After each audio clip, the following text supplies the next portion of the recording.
मेरा नाम अश्विनी है।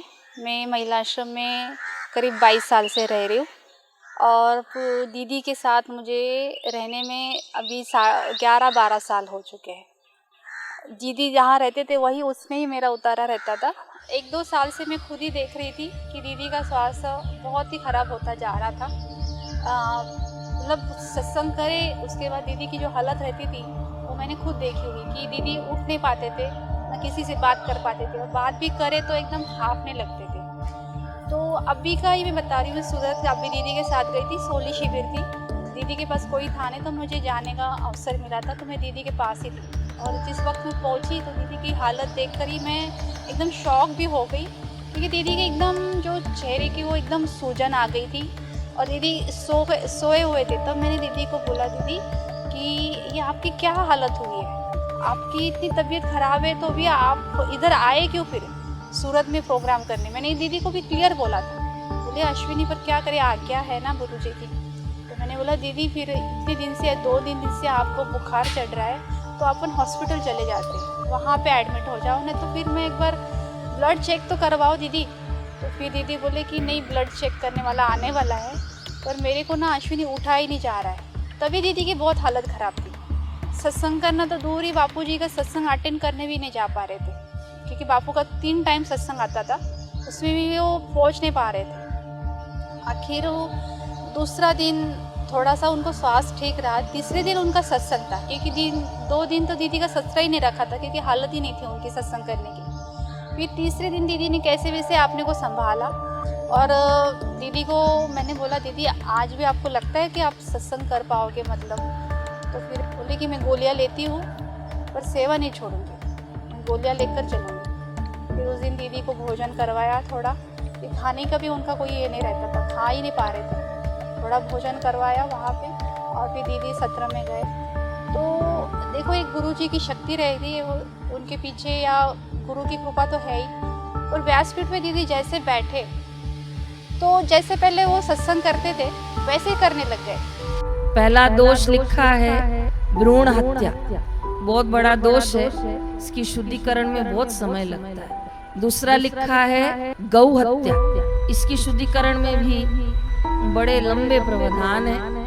तो मैं दीदी को देखती रह गई कि जो सुबह से उठ नहीं पा रही है वो दीदी, अभी दीदी बापूजी की बस एक आज्ञा है कि अभी सत्संग करना है, तो व्यासपीठ पे जैसे सत्संग करते वैसे सत्संग कर रहे। हम आश्चर्यचकित हो गए कि दीदी कैसे, मतलब उनके पीछे बापूजी की एक शक्ति है, कि गुरु की शक्ति है कि वो दीदी उस समय जो भी उनको बोलना था, गुरु प्रसंग, गुरु भक्ति के प्रसंग, ये जो साधक भटक रहे थे, दिशा भूल हो रहे थे, दीदी उनके लिए बहुत अच्छे से दीदी ने जवाब दिया उस वक्त। क्योंकि बहुत लंबे लंबे कुछ ऐसे मैसेज चल रहे हैं आश्रम में, षड्यंत्रकारी बापूजी को आना नहीं देना चाहते हैं, ये ऐसे हैं ये वैसे हैं, तो जो निर्दोष साधक हैं उनका माइंड भी वॉश कर देते हैं।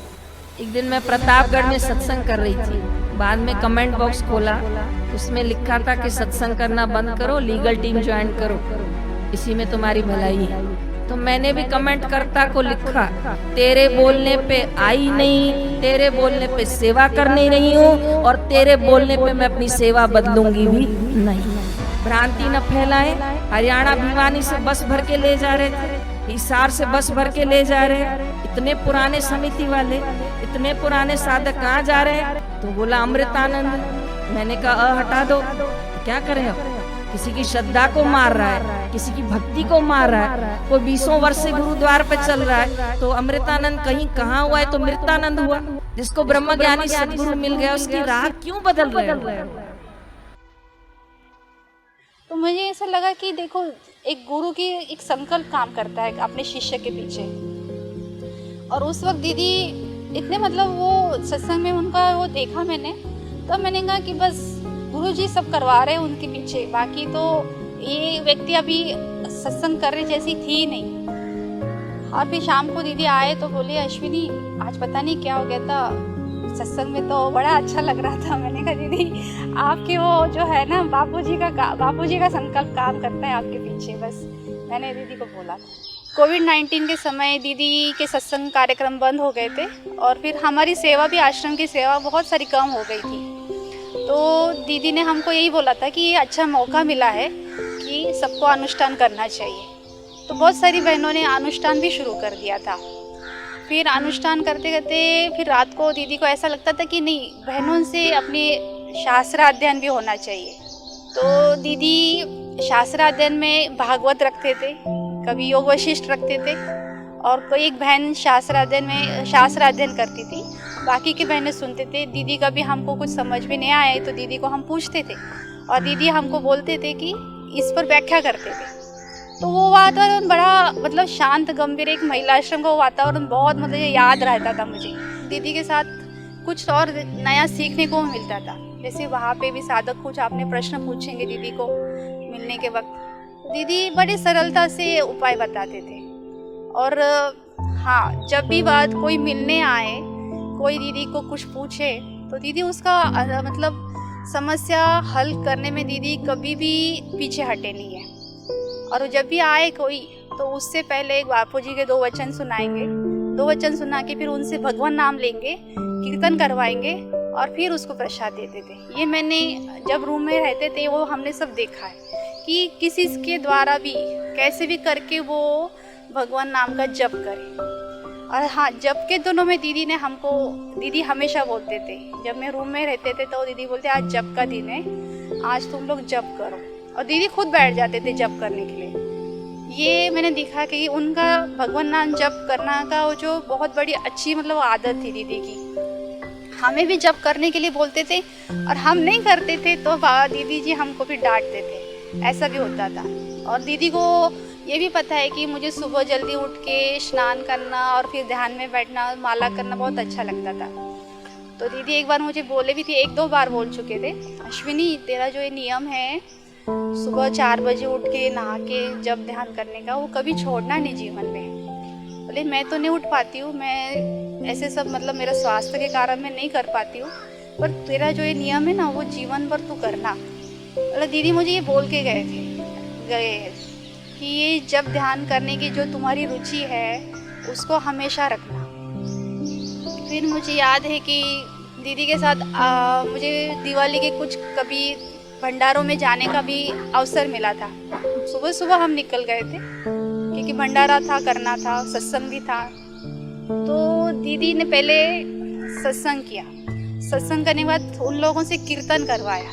कीर्तन के बाद दीदी ने पहले उन लोगों को फिर भंडारे के लिए जो सामान था वो कहाँ कैसे सेट हुआ है, क्या क्या उसमें रखा गया है, पूरी दीदी उसकी छानबीन करते थे। पूरी पूछताछ करेंगे और कौन सी चीज़ें हैं और क्या बाकी है, सारी पूछताछ दीदी तभी करते थे। क्योंकि एक एक चीज़ का ध्यान दीदी उस चीज़ में उस वक्त देते थे। और कैसे पैकेट बनाया है, क्या क्या रखा है, बच्चों के लिए क्या रखा है, सब एक एक चीज़ का ध्यान तब देखते थे दीदी। और उसके बाद जब पैकेट्स बने रहते थे दीदी पूछते थे क्या क्या है उसमें दिखाओ।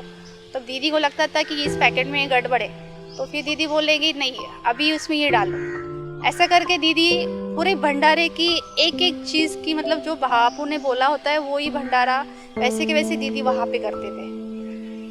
और इतने वहाँ पे एरिया में वो लोगों के पास खाने पीने का, कपड़ों का इतना अभाव रहता था। वो दीदी को बांटते समय ऐसा लगता था कि नहीं, बापूजी ने जो बोला है दीदी एक एक वचन बापूजी के चरित्रार्थ कर रहे हैं। और इतनी मतलब उन लोगों के मुंह मतलब चेहरे पे खुशी रहती थी और दीदी को भी आशीर्वाद दुआ देकर ही जाते थे।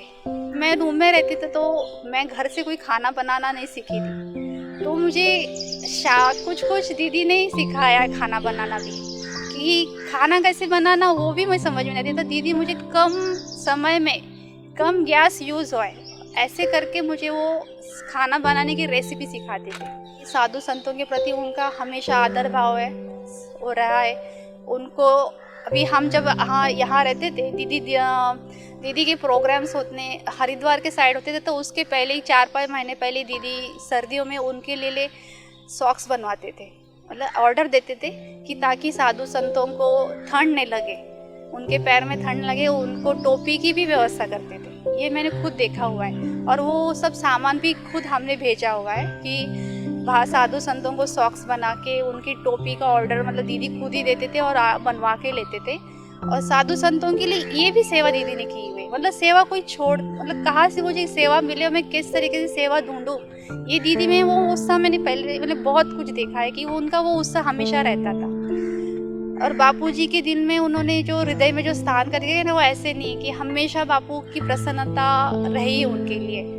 भले दीदी की डांट पड़े तो भी उसके पीछे बापूजी की हमेशा प्रसन्नता भी देखी है मैंने। फिर कुछ दिनों के बाद बापू ने बोला था कि दिव्य प्रेरणा प्रकाश का भी आप लोग अध्ययन करो। तो कुछ दीदी रात को फिर दिव्य प्रेरणा प्रकाश का भी अध्ययन करवाते थे बच्चियों से। तो दीदी को पता था कि दिव्य प्रेरणा प्रकाश का वो भी कि इसमें बहुत कुछ है कि जो लेने जैसा है। तो फिर बच्चियों को कैसे याद रहेगा, बच्चियों को ये जीवन में आत्मसात कैसे होगा दिव्य प्रेरणा प्रकाश के वचन। तो उन्होंने दीदी ने एक ये की आइडिया निकाली कि चलो आप ना थोड़े थोड़े दिनों में दिव्य प्रेरणा प्रकाश के ऊपर पेपर लेते हैं।